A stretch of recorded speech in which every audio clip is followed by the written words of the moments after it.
So thank you all for joining us. We truly appreciate you finding time today. We know that that is our most precious commodity that we have, and we appreciate you giving some of that to us and to our lovely Diana that is going to share the stage today. Thank you so much, Laura. We're ready to get started?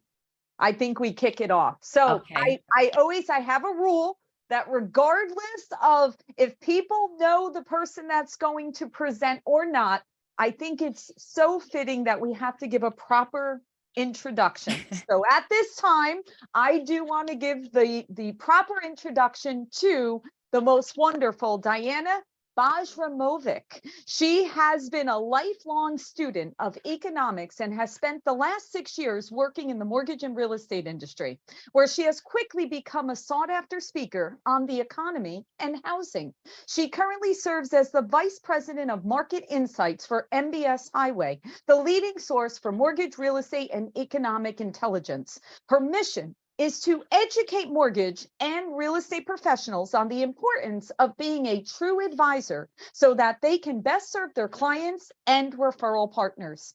Diana provides MBS Highway subscribers with crucial daily market analysis and economic news so their customers can more confidently navigate the home buying or refinance process. She loves working in the mortgage and real estate industry because she is able to witness firsthand how these market insights transcend into consumers' lives, helping them build wealth for their family through real estate. We are thrilled to have Diana here today to present a little bit of her story and how she came here.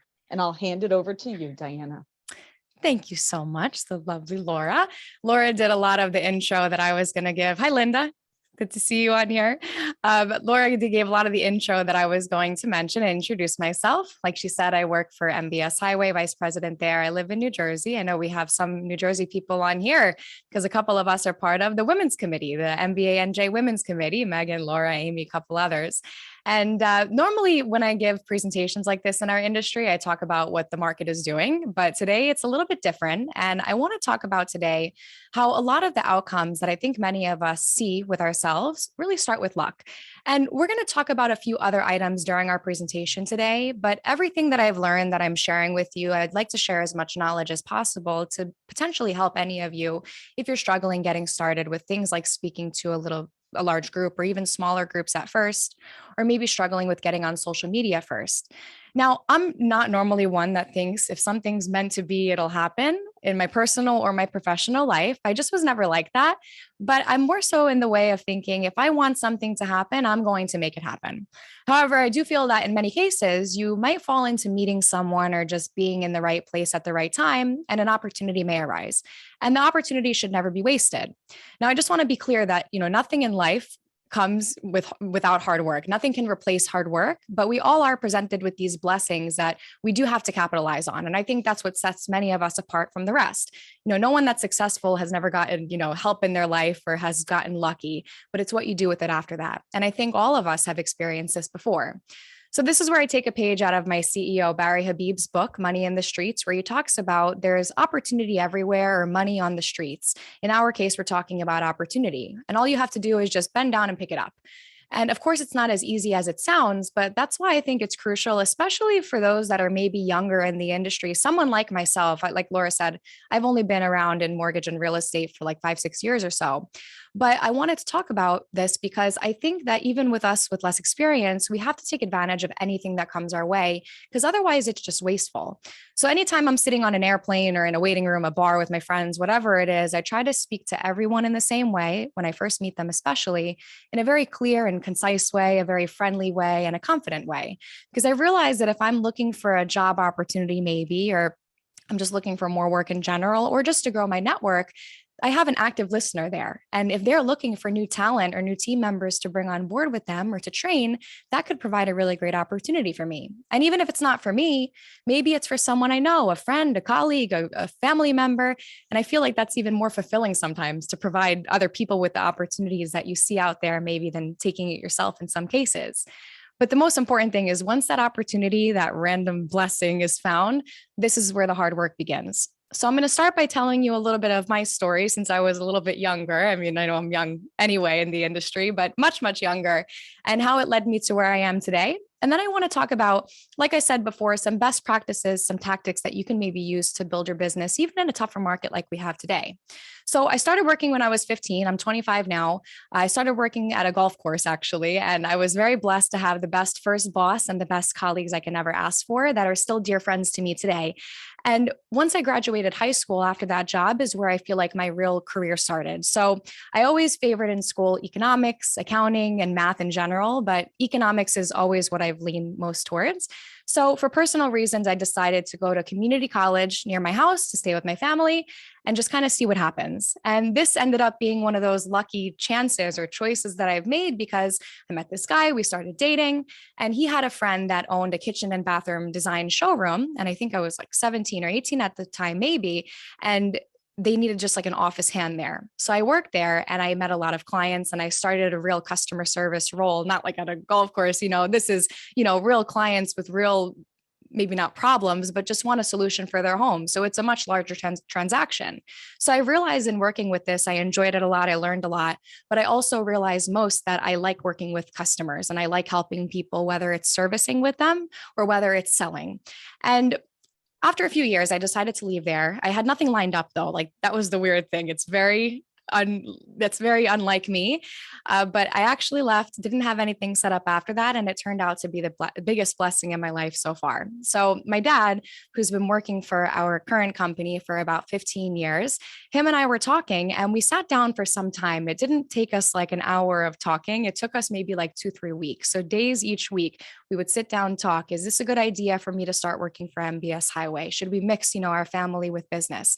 And we finally came to the decision because we have a really great relationship. So we realized it probably wouldn't be an issue. And he asked my CEO currently for that favor. And I started in sales full time while I was still going to school at night. And it turned out to be a lot more than I could ever imagine. The opportunity I've been given there has really changed everything for me personally and professionally. And I probably wouldn't be the way I am today if I hadn't come into this line of work in the mortgage or real estate industry. So I've been very lucky to have really great teachers here. I become a lot more of a polished speaker. And whether that's on stage, on a webinar like this, or even just on a one-on-one phone call with a prospect or an existing client, I found that everything I've learned is taken into account when you're trying to give an effective presentation. And this is where I want to step back for a moment and talk about the art of really giving an effective presentation. So while you to learn forever, I've learned a lot in my short time in the industry. First things first, I've learned to speak a lot more slowly. Now, this is something that I struggled with a whole lot in the very beginning, and people would actually leave my webinars. When I was younger, 19, 20, they would leave. They would email in and say, this is way too fast. I'm not understanding. Please get someone else. And as you can imagine, that doesn't feel good, but it helped me learn. And I also learned how to craft a more clear message that'll actually teach my audience something of value without them getting lost or confused. So that's why I think my favorite question to get is, what's the presentation you've given, or the best presentation rather you've given so far? And I always say it's the one I'm giving tomorrow, the one I'm giving right now, or the one I'm giving next week. And I think it's a mistake to say that this day and this time is your best presentation, because after that, you're just going to watch and listen to yourself, even though it's painful to do so. As we all know, you want to watch and listen to yourself, take notes and see what you can improve upon. And I'm still learning every single day. I think, you're never too good to learn. And I'm never going to be, at the destination. There's no destination here. We're never going to be the perfect speaker, the perfect salesperson. It's always something that you improve upon. So since we're a close-knit group here and it's all our ladies together, I want to be a little bit more vulnerable than usual and show you a couple clips of when I first started out presenting our product, MBS Highway, who some of you are familiar with, and then a clip from more recently. So I'm going to share this with some sounds so you can listen. And we're going to take a first look at this clip here. I think it was in 2020, maybe even 2019. And this is a snapshot of a tool that's on the MBS Highway website. So the first thing you'll notice is the sound quality is not nice to start, but listen to the message here and just see what you think. And then our demographics. So we'll break down 4 different age ranges and highlight the 27 to 35 age range. So the reason we highlight this 27 to 35 age range is because that's our first time home buyer age range. And that number is going to be important in a few more pieces that I show you. So keep that number in mind there. In the middle section, we have this pie chart that represents the total population in a county. So the whole circle here together, about 623 people, is the total population in Monmouth County.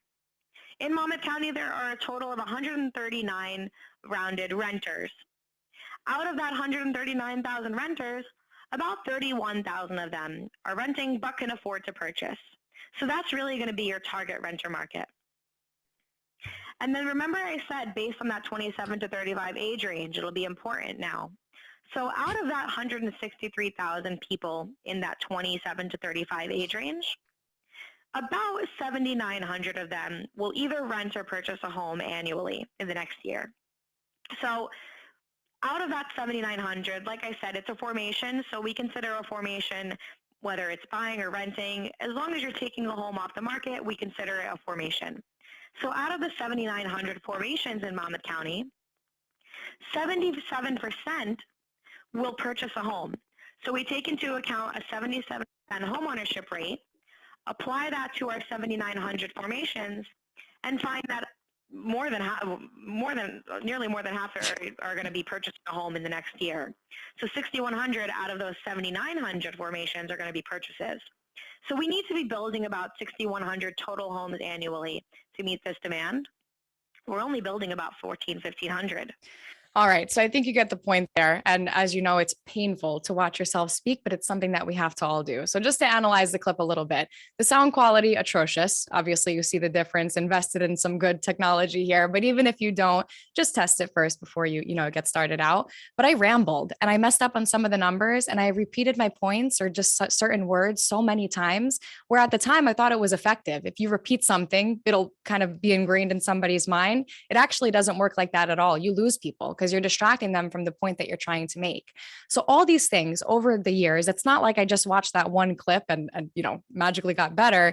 Over the years, whether you're presenting your product, if you're selling an LOS, a CRM, a POS, something like MBS Highway, you're just watching yourself each time you give a presentation. After today, I watched this one. Think about what I can do better. All of us should be doing that. So then we compare it to a next presentation. This next one I show you is about 30 seconds less, which is the first important point there. Sound quality is better. I think that's a given. Anything's better than that first one. But the second one here is a lot more concise and it's more informative. It explains why a loan officer would need these tools, would want to use them to understand what's happening in the market. And then we'll show you the different age ranges. We'll break it down, but we always highlight this 27 to 35 age range because these are our first-time home buyers.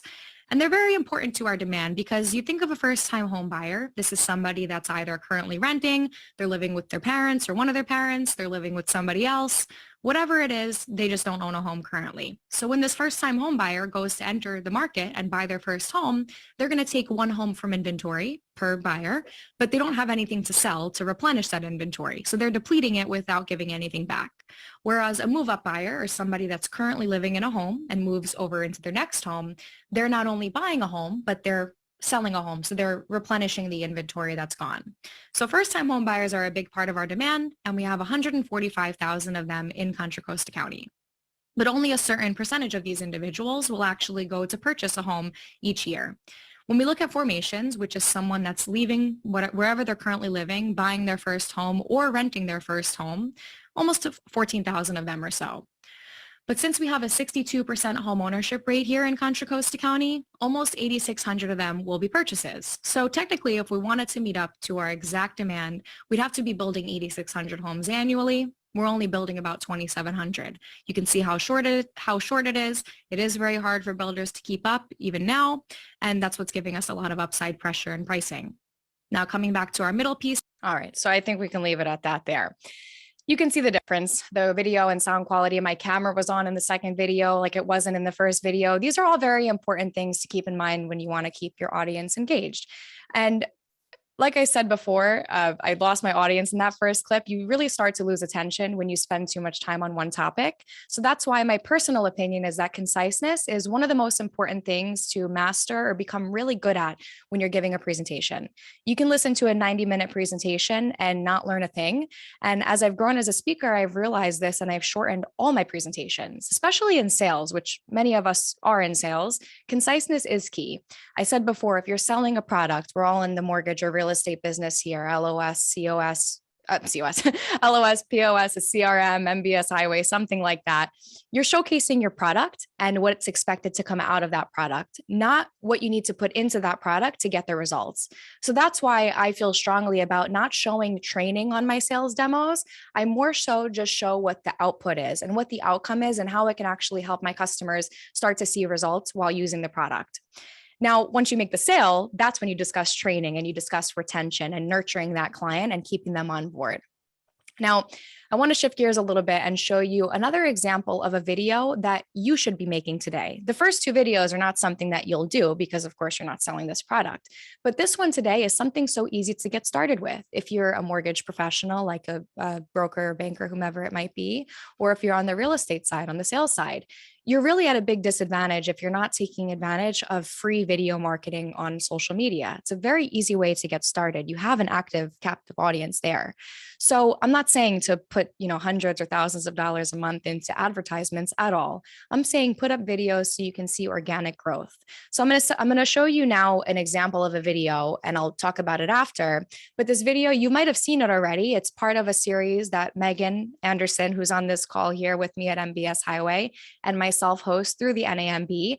And every other week we take turns and post a video on just a business tip or some kind of market update to help people like yourselves understand what's happening in the market and maybe give you some solutions to see what you can be doing in today's market to build more business. So I'm going to pull up this video. It's very quick. It's a little bit over a minute long, and we'll take a watch. The latest existing home sales report showed that the median home price declined on an annual basis for the first time in almost 11 years. That's a big headline. Well, first of all, the decline was only 0.2%, and that's on the median home price, which is not the same thing as appreciation. FHFA's latest appreciation report showed that home prices went up at 5.3% year over year, and according to Case-Shiller, 3.8% year over year. And these are the two best ways you can measure appreciation. So what's the difference between the median home price and actual appreciation? Well, the median home price is the middle price point of homes sold. So if more lower price homes sold versus more expensive price homes in a given period, it'll skew that median home price lower.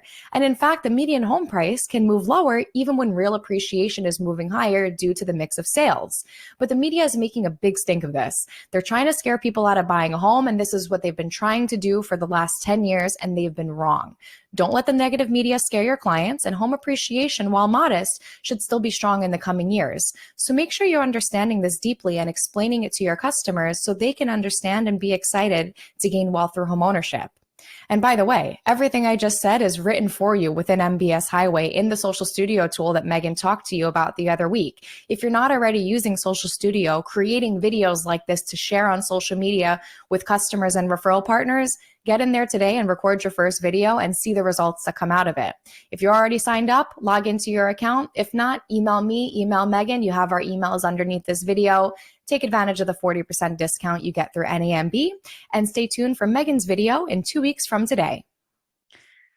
All right, so you can see it was very short and sweet, very concise, and I used something that is what you or someone like yourself should be doing. So I was speaking directly to a mortgage professional in the audience, NAMB audience that would maybe use our tools.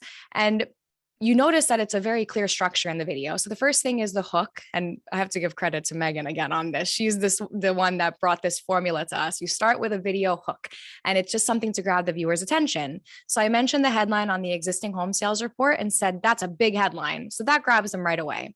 Then the next part is the payoff, or what you want to educate your audience on. What do you want them to get out of this video? Is it maybe, if you're not talking about some kind of economic report or something that happened in the news, maybe you're talking about a new product that your company has or some event that you're hosting, just something, whatever you want them to be educated on, the viewer. And the last part, the most important part, if you execute it correctly, is the call to action. It has to be short and sweet, and it has to be very straightforward. So ask yourself, what do you want the viewer to do? Once you're able to craft that kind of video, you should start seeing results coming in. Just as an example, after that video, I got 14 emails that same day from people like yourselves telling us that they wanted help with creating their first video, which is a beautiful thing to see people want to get started. And I'll tell you this, it's extremely hard to make your first video, to get in front of people like that. It's not the most comfortable thing, and you're absolutely going to hate it the first time you watch and you listen. And that's okay. Don't let it stop you. I just showed you a clip from me from years ago, which is clearly uncomfortable to watch, but it's the only thing that you have to do to get better. None of us are born with this natural gift. We don't roll out of bed just, ready to give a presentation to the world or make a great social media to the world.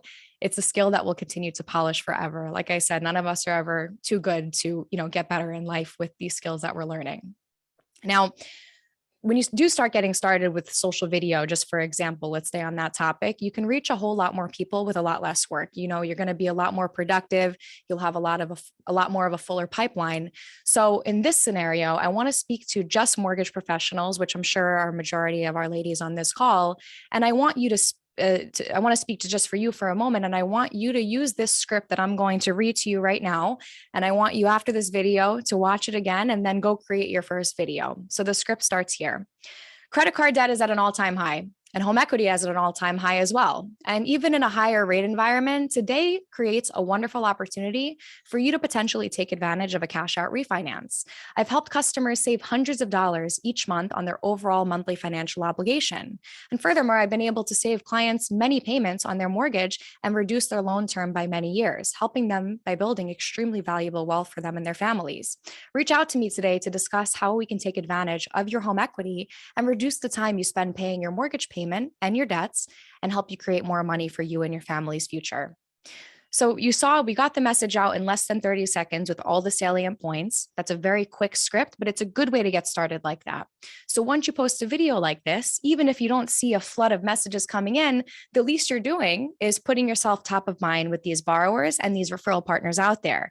And it's very subliminal to them. Maybe they're watching the news and they see someone on CNBC talking about cash out refinances. They're going to remember your video. You're the lender down the street from them. They're going to come to you and ask you about this opportunity. So my main point with this part of our talk here today is, if your message is clear and concise, you will have an active listener. And conciseness is something that I'm mindful of in every conversation I have whenever I'm able. And it brings me to the next point of not being afraid to take the lead when your message is sound and you stand behind it. And since many of us are in sales, and I think all of us are women here. I don't think any men are on the call. I think we can all agree and know that we've felt like this before, where you might be the only woman in the room a lot of the times. And for me personally, I'm most often the youngest one in the room. So I'm cognizant of this, and I've trained myself to only make a really strong point when I have enough knowledge on the topic and I'm prepared to answer a question I get on it if asked. I think both the former and the latter point apply to most things in life. And if you do consider it specifically in sales, which many of us here are, I think that if you're not equipped with the answer to any question that you could potentially get, you might have already lost a sale. And if you don't sound confident when you're discussing your price, which you should be confident about because you stand behind the product, you might have already lost a sale. And if you can rather stand behind the points that you're making and the product that you're selling with assertiveness, and the sale goes a lot more smoothly. So never feel bad about standing behind your product confidently, because it's your job and you're doing what you're supposed to be doing. And this brings me to my final point of just finding what motivates you to get that job done. So motivation can come from many things in life, of course, money, lifestyle, making your family proud, helping them succeed in life, providing for your children, your significant other, giving back to your community. It can come in many different ways. So wherever your motivation comes from, make sure you follow it relentlessly. And when you're starting out your day, make sure that that's what's in the back of your mind, because that's why you're doing what you're doing. And for me, at a younger age with no children, no real significant other, money is a big motivator for me, but the biggest motivator is knowledge. So my parents, I want to make sure that I'm giving back to them what they were able to give me. And they're not from the US. They're from Montenegro. So they came here. They didn't really get like a US education. So they don't really understand a lot of what's going on in the market and maybe investments and, just how life works sometimes. I mean, they're such bright people in what they know, but I feel like I'm bringing them a lot more knowledge that I was able to learn over time, and we can help each other.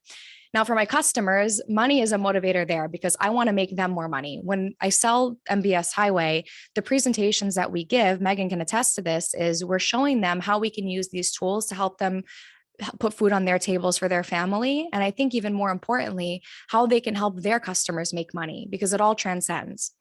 Now, for those in need, I think we can all agree that nothing gives you more fulfillment than giving help to someone that really needs help when you can. And I think as long as you allow or help somebody rather to take that next step and keep going, it really helps you, go to sleep a happier person. And for younger people, I feel strongly about this one. One of my main drivers and motivators is educating people that are even my age or a little bit younger. And although I might not be super advanced in whatever they're looking to do in life, if I can tell them a little bit about an experience that I've had and they kind of take it and run with it and maybe use it in some of their decision making, I feel like I've done my job. So find your motivation, think about it every step you take. And when you do, you'll know that you're moving in the right direction. Now, back to luck as we close out this conversation. I feel lucky that I was able to spend time with you all today. And while many things in life start with luck, as mentioned, the challenge is where you go from there. Do you take advantage of it or do you let it pass you by? And I hope the former is always your answer. So the main two things I want to get out today is there is no destination, as I mentioned earlier. You're never going to be perfect. I am never perfect either. And I think, like I said before, as long as you consider that no matter what you're doing, you're learning in the process. And the next time you do something, you do it even better. Take criticism and make it work. I want to just take a side note here and talk about a funny story. Megan and we were practicing for CMA, Certified Mortgage Advisor. Look at her, she's laughing too.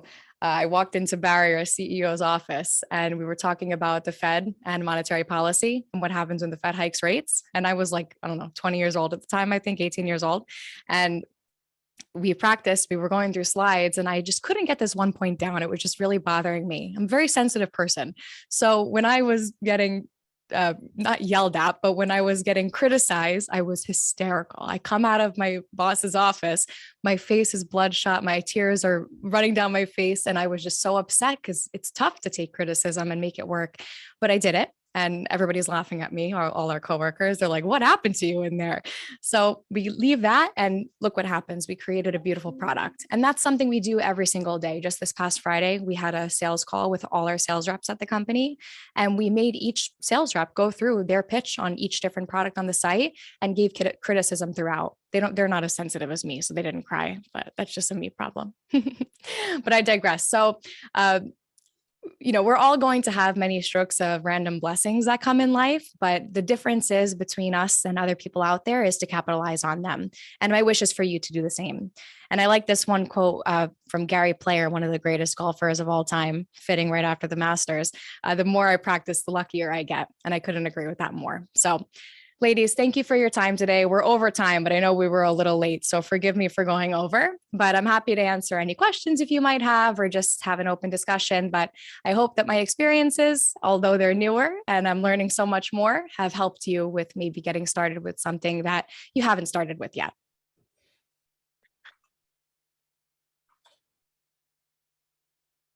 Go ahead, Linda. Thanks, I'll let you take it. Fantastic job, Diana. That was wonderful.